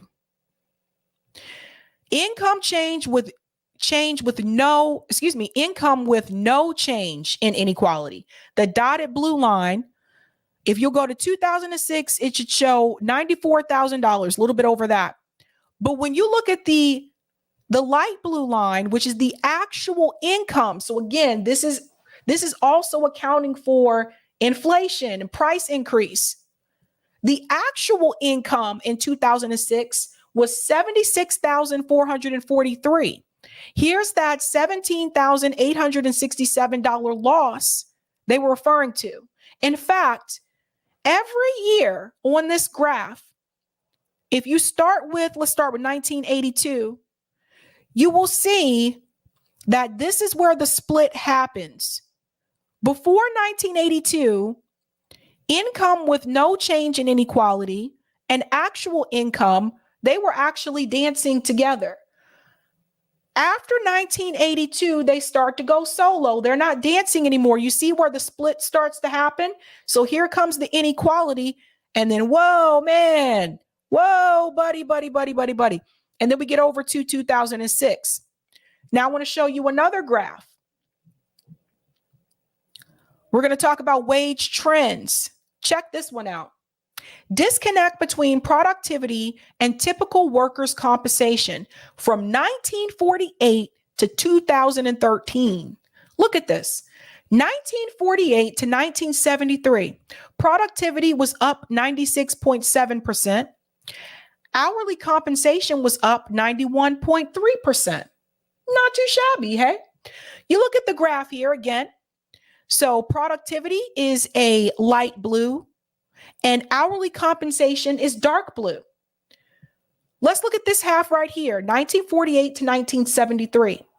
What you will notice is that once again, productivity and hourly compensation, they're dancing together for the most part from 1948 to 1973. That makes sense, right? I mean, technically, look, productivity up 96.7%, hourly compensation up 91.3%. That sounds pretty fair. However, something changes after 1973.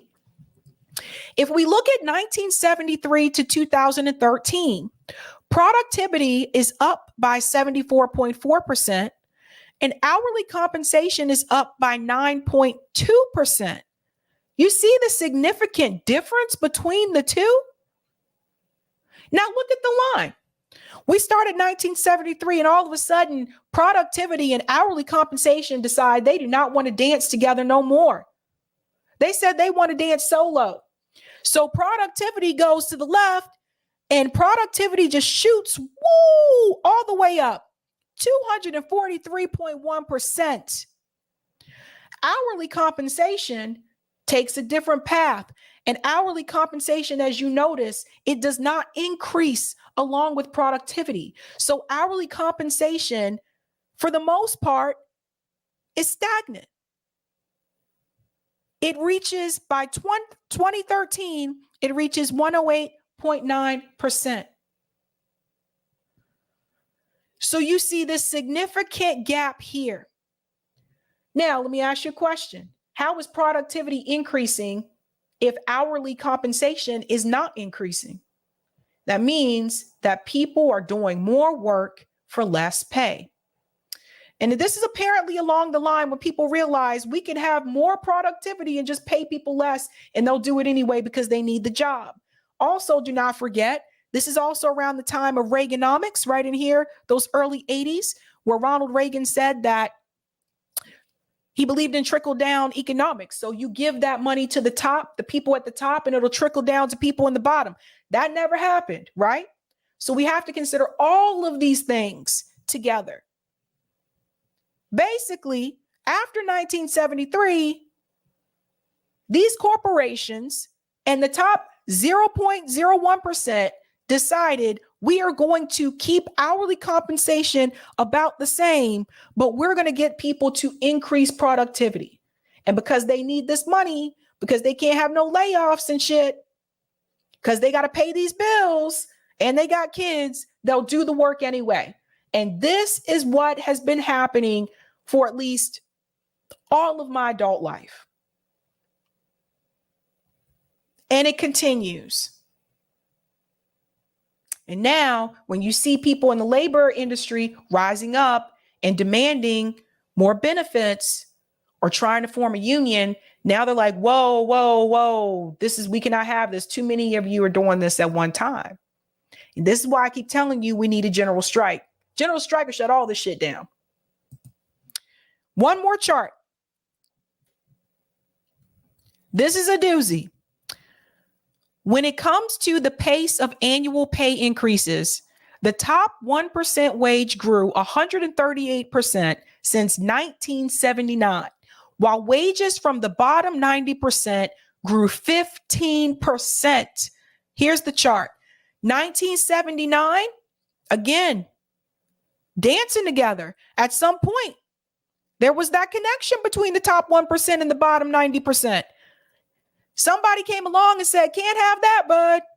So the top 1% after, again, 1979, notice how they climb, and they have their moments where they drop too, but they just continue to climb and climb up, right? That goes all the way to 2013.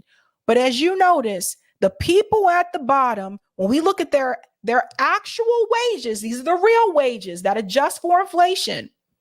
The people at the bottom stay at the motherfucking bottom.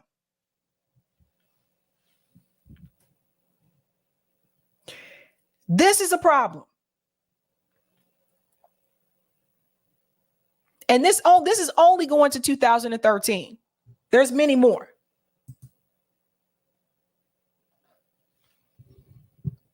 So when I tell you that your real enemy is the people who are at that top 1%, and especially that 0.01%, trust me, son.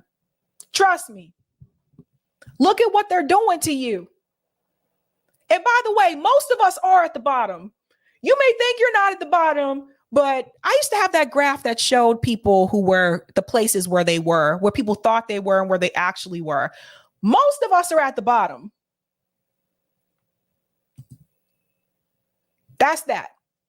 So something to think about. Richard Wolff is really good when it comes to, these particular issues. So usually if I'm going to address something, I'll try to see how he referenced it, like on Economic Update. But I want you to connect this to what I told you about the housing situation in the recent clip that I did. I think JFK is on the cover. Yeah, JFK is on the cover. And it's a person next to him that says, I live in a storage unit. Make the connection between these two. Remember, I told you JFK made that statement, ask not what your country can do for you, but what you can do for your country. Remember, he made that in 1961. Now compare that to all the other dates we've been looking at today. Thank you for the super chat, Old Crow Targeteer. Love me some Sabby, but are we going to get to the bottom of your issues with Vivek? Yes, I think this dude is a plant. I think he's absolute fraud. I really do. Thank you, Ellen. Big thanks for your show, Sabby. I'm more leery of West than many, but will likely vote for him just to shake up the duopoly. We're about to talk about shaking up duopoly in a second. And thank you, Phantomus. FYI, if you're a fan of Bone Thugs and Harmony, Crazy Bone is fighting for his life in a hospital in surgery for an arterial leak in his lung right now. Oh my God, I did not know. I didn't know that. Damn. And thank you, Stu. In the 1950s, the top bracket was over 90%. Thank you, Stu. I'll take the comments on Rockfin, and then we'll get into the story about RFK. Thank you for the tip, Roger. I shared a folder with you of screenshots of minimum wage per state per page, so you won't have to go to the website. This one I prefer because it gets more granular, showing most expensive jurisdictions. Thank you. Thank you, Waterstar, for the $5 tip. Thank you. Speaking of interrupting the duopoly, can I come back to that, Eric? I need to get on to the next story. Speaking of interrupting the duopoly, I told you guys that RFK Jr. should be running as an independent or third party. I don't support RFK Jr.'s campaign, but I still think that he should be running independent or third party, right? We see what the Democratic Party is doing. We see how they're trying to cheat, how they're changing the rules in New Hampshire and Iowa. This was expected. Now, it appears there are rumblings that RFK Jr. could be considering running through the Libertarian Party. I kid you not. The New York Post has already reported this, and I thought you guys would be interested in seeing this. RFK Jr. flirts with the Libertarian Party. Mr. Kennedy sat down with the party's chair in July, a previously undisclosed meeting, as Democrats fret about a third party bid. Well, if it was undisclosed, it's not undisclosed now. I'm just saying. Okay. Let's get into it. Lately, Mr. Kennedy's message has seemed to shift, including publicly telling a voter who asked about his plans that he was keeping his options open. If Mr. Kennedy does decide to leave the party of his famous father and uncles to run in the general election, one potential landing spot may be the Libertarian Party, which at the moment lacks a widely known candidate, but has excelled at securing ballot access. So one thing to think about, again, remember the Libertarian Party does have ballot access in all 50 states.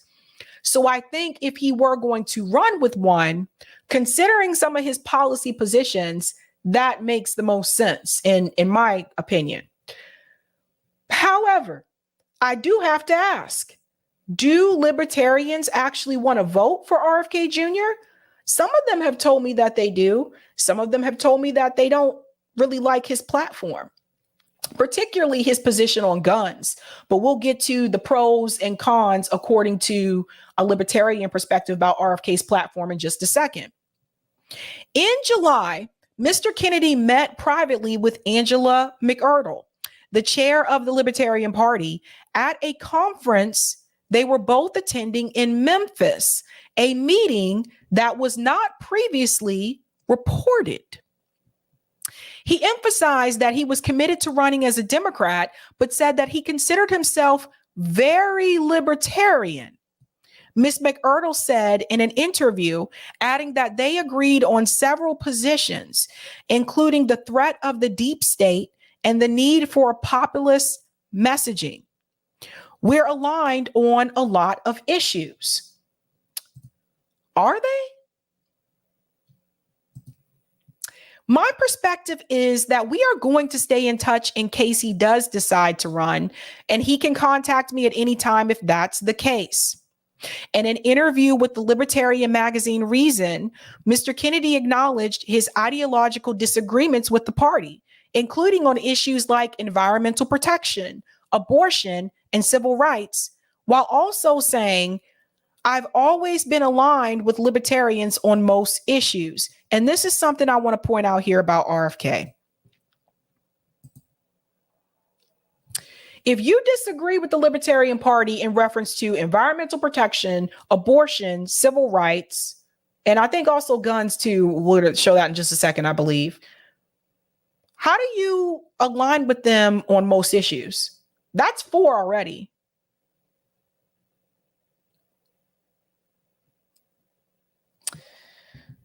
Let's continue. In a general election, Democrats worry that a third party run by Mr. Kennedy could draw votes away from Mr. Biden and help elect former President Donald Trump. In the case of RFK, I say that doesn't make any sense because RFK has a lot of support from people who are Republican, and there's support for people who are independents as well. And I told you some libertarians have told me that they would support RFK Jr. I don't think RFK Jr. will be taking votes away from Joe Biden. If anything, he could be taking votes away from Donald Trump. Maybe, but maybe not. We'll have to see.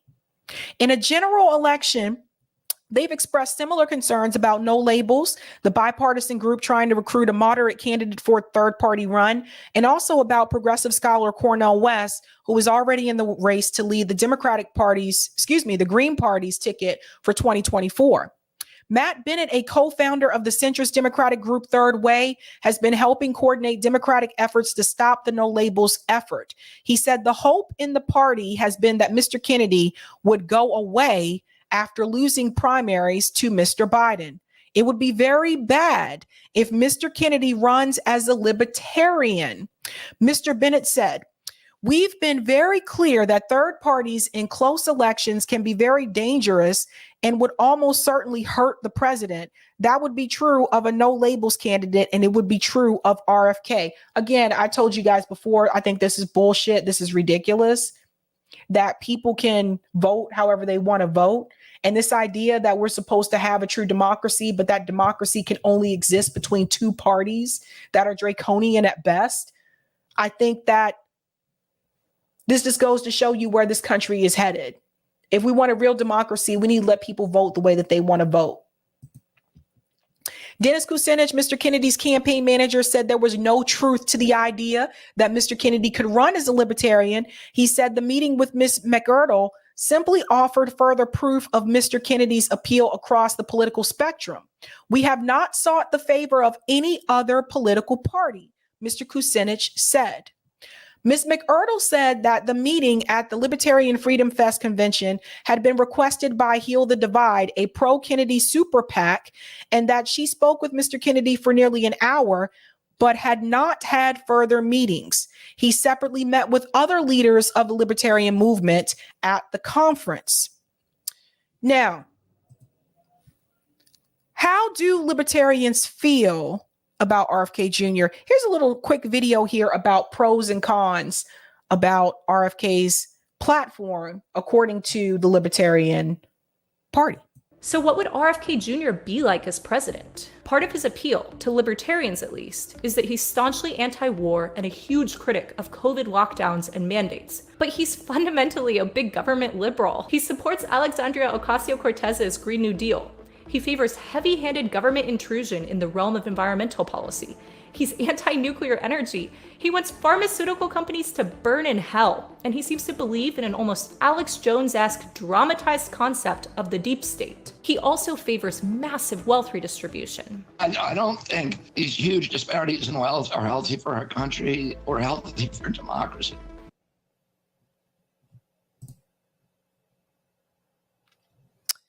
Sounds like may not be the best fit after all.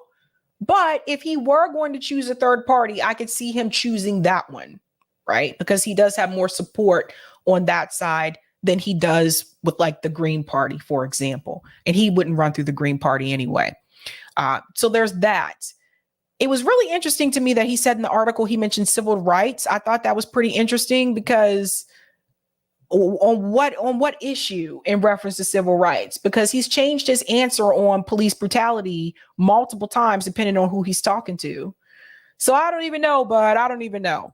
But that being said, I want to show you what the poll looks like right now without any of those people, without Cornel West or RFK Jr., a head-to-head matchup with Trump and President Biden.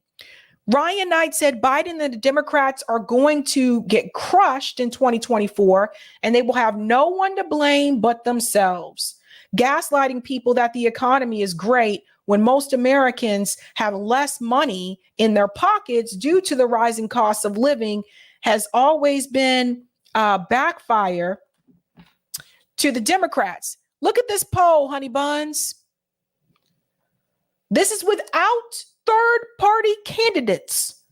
Donald Trump is polling at 51% now in a head-to-head matchup against Joe Biden. Joe Biden's polling at 42%. Now, this is the new ABC News Washington Post poll. That's without third-party candidates. So please show this to the people that are telling you that Cornel West and RFK and Marianne and all these other people are going to give us Trump. Please show them that without those candidates, they are not in this poll. Donald Trump is beating Joe Biden by almost double digits.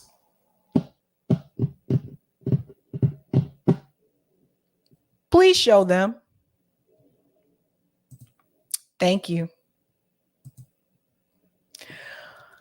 Woo! We got to talk about these things, folks. Quick announcement, guys. This was sent to me. There is going to be an event in New York City. It's called Our Lives Are a Sundance, taking a stand against the ongoing rollout of war crimes against humanity. That is Friday, October 6, 2023, from 7 p.m. to 11 p.m. You can get the tickets on Eventbrite. Eric, we can put the link to this in the chat. I just want to announce the people that are going to be there. This is at the Riverside Church, 490 Riverside Drive, New York, New York. And the speakers are Dr. Cornel West, Chief Henry Red Cloud, Wendell Yellow Bull, Mike Africa Jr., Joanne Armenta, Jaleel Montequim, Jennifer Jones, art by Leonard Peltier. Remember, we talked to the Peltier kids on the show. And Jahid Abdulmumet. Again, that is October 6th, Riverside Church, 490 Riverside Drive, New York, New York.